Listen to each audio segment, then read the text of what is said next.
is going on, guys? So, welcome to the second episode of the DailyC show. Super excited for you to be here.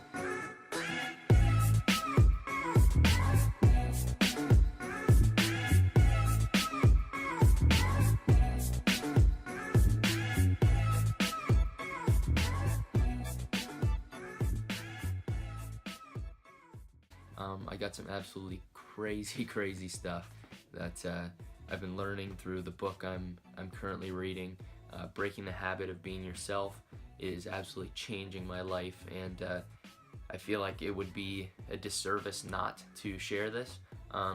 It's going to be some weird stuff that you guys probably are going to find a little strange. Some people might not believe it, some people might not buy in, some people might try to chirp me and get after me and bug me about it, but I don't really care. I'm doing this for the people who can benefit, and you're gonna really like this episode. So what's been going on, guys? For me, personally, I've been up to lots of stuff. I didn't take the weekend off of training. I took the weekend off the ice. I took about, I took 2 days where I just lifted. So I did my upper body lift and my lower body lift on Sunday. So it was a really good solid workout weekend. My legs really needed the rest. I don't think they could have taken much more skating. It was a crazy busy week. I'm really pushing my body kind of to the limit as far as cardio wise. So I'm really expanding how far I can push myself. And I think what that's going to help is when I come into next season, it's going to give me the advantage that I'm a lot more comfortable and I'm a lot more used to playing fatigued, so that as I continue to increase my speed, which of course doesn't get worked on too much in a day where I'm skating that much, I still think there's a ton of advantage to playing fatigued, because I mean, in the third period, maybe you have to take a couple double shifts, and you're going to be playing with the mental fatigue as well, right? When you get to that end of the game, your body's not functioning right, then your brain kind of, I don't think it seems to be, for me at least, I think most people seem to be the same. Your brain's just not really functioning optimally.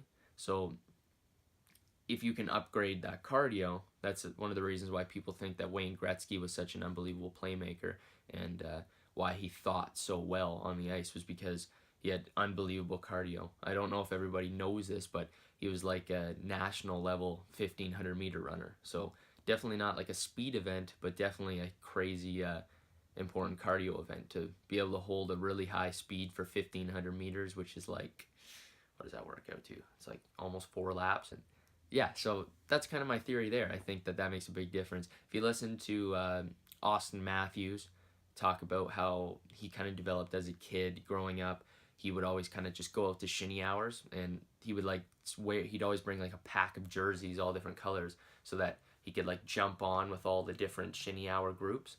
And I think he credits a lot of his skill set to that. Obviously lots of other development stuff, but lots of other development for me too. But I definitely think there's a huge benefit to playing shinny, playing lots of shinny, being on the ice a lot, and just enjoying yourself while you're out there, because it's fun. In the end, this summer, I've taken a lot of time away from hanging out with friends, going on any trips or anything like that. And I apologize to my friends if you're watching this, but at the same time, you know what, it's important. It's important to me that I pursue my goals with, as far as business, which financially I want to have so it can support me to pursue my dream, but also my work with Train 2.0 and whatnot also ties really nicely together with the fact that I love hockey. So that's the advantage there. Some other things I kind of want to go into. So that's what's been more or less going on with my training, and that's where I'm at. Where I'm going is I want to kind of upgrade my working on my individual skill stuff. So I want to work on mastering some NHL style mechanics that I think that I'm still lacking on. So there's a couple little things. For example, my outside edges on my skates. If you watch the vlogs, you kind of saw that. But basically, I want to master the outside edge. If you watch elite skater, someone like Connor McDavid, Matt Barzal, even Nathan McKinnon is an absolute freak at it. Sidney Crosby is also a freak at skating, even though he doesn't really get the credit, but he's a very fast skater. Brad Marchand, same thing. These guys are elite because everybody kind of has a strong inside edge ability, but what they have is this unbelievable outside edge ability. They're able to make these really hard, quick turns. They're able to, when they cross, they're kind of almost just falling into that cross, and it's so effortless for them. That's why we call it the downhill skating system at Train 2.0. It's kind of the concept there. I think there's so much potential there. I think that most players don't spend enough time on their weaknesses. I think that it's good to maximize your strength. So not to say that I'm not maximizing my stick handling, which is probably my biggest strength in general, and not that I'm not trying to maximize my passing ability, which is also something I'm really good at, or my shooting, which is also something I think I'm really good at. A little cocky, I guess, but I think the right amount of confidence is always good. So it's a really good mindset thing to keep in mind. I think it is important. You should focus a lot on your weaknesses, because I think if you can bring those up, they can help maximize your strengths even more. So if you're a great shooter, but you can't skate very well, it's going to hurt your shooting because you're not going to always be able to get into the spots to score. So someone like Laine, who's not an extremely fast skater, but he's getting better, I think his goal totals will continue to rise as he adds that element of speed into his game. So someone like Ovechkin has been really successful because he combines his speed and agility with his size and with the shooting. So he's able to get to where he wants to go, get space, he has solid hands, and he's able to create a lot of opportunities off of those plays. So that's my hockey talk. So the next little thing. I've been reading a book called Breaking the Habit of Being Yourself. So this book has a lot of kind of what a lot of people would call like woo-woo science, where it doesn't sound like it's 100% believable or like backed up by scientific research, but believe it or not, most of the information in it is actually backed by scientific research. So it's an amazing book to kind of have that solidified. There's a ton to it. It's about a 10-hour read, and on Audible. I would highly, it will change your life. I can't say enough how much you should read Breaking the Habit of Becoming Yourself. But let me explain kind of where I'm at with it, and let me explain what brought me to tears today, to be honest. Absolutely crazy. It was a very crazy experience, something that I've never really experienced when doing visualization as it was. So basically, the concept is that our brains kind of function as automatic systems based on past things that we've done. So for example, if every day you wake up, you brush your teeth, you eat your food, and you drive to work on the same route, you're basically going to follow exactly the same thing. And your brain's going to automatically do that. And let's say every time you're driving to work, you have a really negative thought every time. So you just think like God, I hate my boss, or I hate this, and why does this always happen to me? I wish I had a better job. Now, those are automatic thought patterns that just kind of happen, right? And you might be having a good day. Sometimes maybe you avoid it a little bit, but those actions kind of become your personality and those thoughts.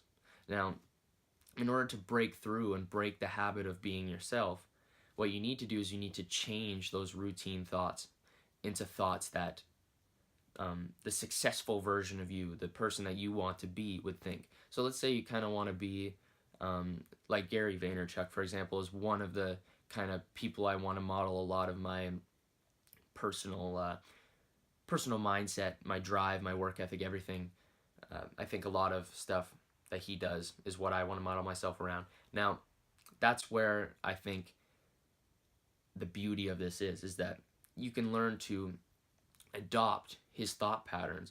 And whenever you notice yourself doing a thought pattern you don't like and you want to change, you can identify it and say change. And you can start to interrupt these negative thoughts and these thoughts that are not bringing you where you want to go, and start to implant the thoughts you want. Now, there's a whole meditative process and a visualization process behind this, but basically the coolest thing I think about it is that after you do this meditation where you start to remove and break away from who you used to be, and you start to visualize the person you want to be, how they would act, what they would say, what they would think, how they would interact with people, and you develop this crazy, amazing visualization for yourself. And when you do it, you start to really absorb that in this moment, because it starts to become so clear and so real, and you feel as if you are that person. And I think that the concept behind this book is that if you do this daily, this process, you will eventually get to a point where that is who you actually are. That person you're trying to be, your brain will be wired the same way that that successful version is or would be. And now that's who you are. It's like if you were to take your brain and put a successful person's brain in there instead of yours, well, then you're going to be successful, right? So that's kind of what you're doing, is you're trying to really take that concept and really break it down for yourself. So you're taking this concept of trying to break away from old you, become new you, and it's going to take you on this amazing journey. So as I said before, after I did it today was the first time I actually did the full routine, basically. And when I got to the end, I don't know, you can't really see it now, it dried up, but I got to the end and I was genuinely in tears, because I was so grateful for these unbelievable emotions. I saw all of the things that I dream of accomplishing, playing in the NHL, being looked up to and respected by kids as I walk into stores and into arenas, and driving the car I want, living in the house I want, living with the people I want, just this amazing life, speaking at huge events, seeing everybody kind of chanting my name and being excited for me, and being so grateful that I'm there to help them. And I realize how grateful I am to have that opportunity. And it's crazy, because I genuinely feel like it happened already. And I think that if I can do that every day, I can visualize these amazing feelings, I'll be beyond excited for that day. And I think I'm going to help rewire my brain and become the person I want to be, not the person I used to be.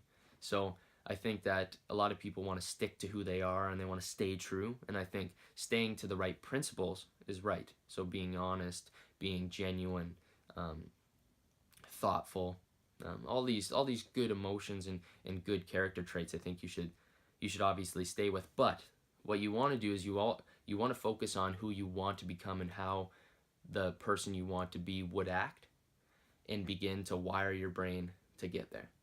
So I hope this has helped you guys. I think that there's a lot more to this, but this is kind of all I can fit in this length of video. I don't want to go too long with it. So I really hope you guys enjoyed it. Hit me up with a message. Make sure to subscribe to the YouTube channel. Thank you very much for watching today, guys, up to this point. I'm grateful that you take the time to pay attention. I think that your time is extremely valuable. That's why I don't want to waste it. So I will see you guys in the next episode of the DailyC show. I hope you enjoyed today.